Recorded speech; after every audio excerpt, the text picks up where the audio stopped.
Firstly, a very happy new year to everyone. 2024 will mark a number of anniversaries for those that are still seeking justice for the victims of Gosport. It brings 25 years since my grandmother died, 24 years till we requested her independent review, 23 since we first went to the police, 22 since Operation Rochester was formed. That makes 22 since the Chai report, 22 years since Professor Baker was called in, 18 years since the CPS told us there was no case to answer after all of those police investigations, 15 years since my grandmother's inquest, 14 years since the GMC hearing, and hard to believe 6 years now since the non-statutory independent panel inquiry that was headed up by Bishop Jones. Most of you will know that we had very little faith in that last review and fought for a very long time for there to be a public inquiry so that people would be made accountable and the families could see justice on the horizon. But here we are, 6 years later, with a report doesn't tell the truth. There are many of the victims' families who still query the bishop and the panel for what they've written in the report. And, you know, in my grandmother's case, in her case study, what you read in there is not the whole truth. Very similar to what happened with the police and the CPS. Very crucial evidence that was provided in her medical file has been omitted. And when we questioned Bishop Jones over this, he said that he was unable to amend the report because he and his panel had a legal obligation.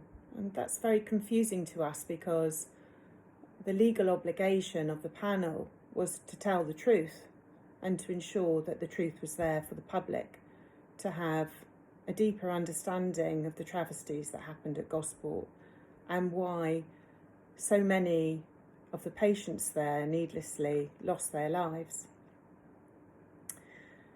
It's been a long fight, and somewhere deep in the archives you will find Elsie Devine's amended case study. I task any member of the public of actually finding that, but it is there after many requests from our side. However, the report itself cannot be changed, we've been told that, and the original online version must stay as it is. And one has to question, and I know many of you have seen this already, when the panel was formed, there was some correspondence with the DH, and this was their preferred route because with this non-statutory inquiry, it meant that the DH could stay close with the panel, and if the panel came into difficulty, whatever that is, they could reach out to the DH and take advice. Whereas, if we got our public inquiry, as they have demonstrated in the document, the DH would have been kept at arm's length, and that clearly would not have been what they'd wished for. So be it. We were left with this report that doesn't give my grandmother a true outline of her final days and the treatment that she received. So I reflect today on, my grandmother's final words to us, and she wrote us a beautiful card because we were up in Hammersmith Hospital where my father was undergoing a bone marrow transplant, and that was simply the reason she was at the Gosport War Memorial Hospital, which was for respite. And she wrote to us, sent days before she was overdosed, days before she allegedly died of end-stage dementia, days before she was so agitated, according to the report and Dr. Jane Barton, that, they had to peel her off of the wall. So my grandmother writes, I feel lost without you all. Never mind, The important thing to me is that you are all right, nothing else. I don't get up till 8:30. One day they let me stay in to lunch and all I did was watch telly. Love you all, always, Mother.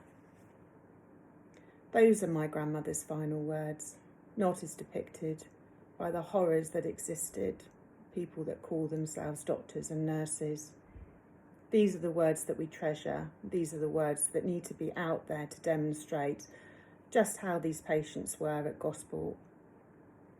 No one deserves to die in such a horrific manner. And equally, no one deserves to go through this horrendous roundabout and regime that families and whistleblowers are put on when they question why things happened in these hospitals. Why are people needlessly losing their lives?